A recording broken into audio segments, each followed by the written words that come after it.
Сәлеметсіз бе? Сәлеметсіз бе? Дәрігер мамандығы туралы таныстырып кетсеңіз. Дәрігер фельдшерлік мамандығы бұл аса қиын, ең қызықты мамандықтардың бірі деп есептеймін өзім. Қиындығы бұл адам өмірімен жағалас болады. Бізде адам өмірін құтқарып қалу, дәрігерге дейінгі көмекті беру, алғашқы көмекті беру, сапалы түрде алғашқы көмек беру болып табылады фельдшерліктің ең басты жұмысы. Күніне қанша шақырту қабылдайсыз? Күніне әртүрлі болып есептеледі. Бірінші облысқа түседі, облыстық жедел жәрдемге жаңағы станциясына түседі. Сол жердегі 103-те отырған диспетчер шақыртуды қабылдайтын диспетчерлер қабылдап, әр аймаққа өзінің шақыртуларын жіберіп отырады. Соның ішінде бізде бір тәулік болып есептеледі жұмыс барысымыз.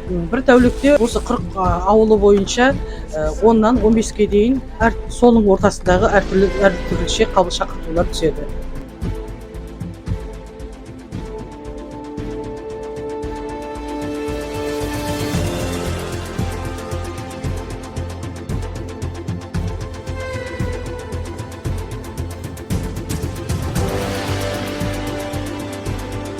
Алғашқы көмек көрсеткен кезде қолданылатын аппараттармен, ящиктің ішінде қолданылып жүрген ящиктің ішінде препараттармен таныстыруға болады.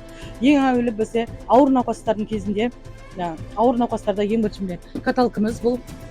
Осының үстіне жатқызамыз. Жүрек тоқтаған кездерде дефибрилляторымыз. Осыны қолданамыз.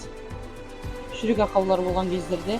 Одан кейін адамдар жаз айларында бізде теңіздің аймағында тұрамыз. Теңіз жақта жағалауда суға бату дегендер болады.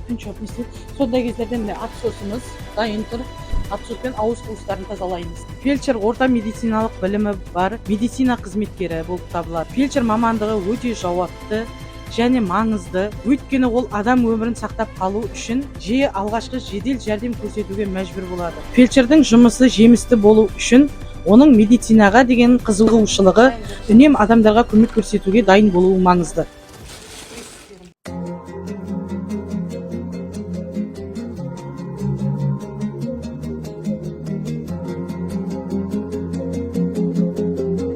Үшін халыққа адал қызмет етуге дайын.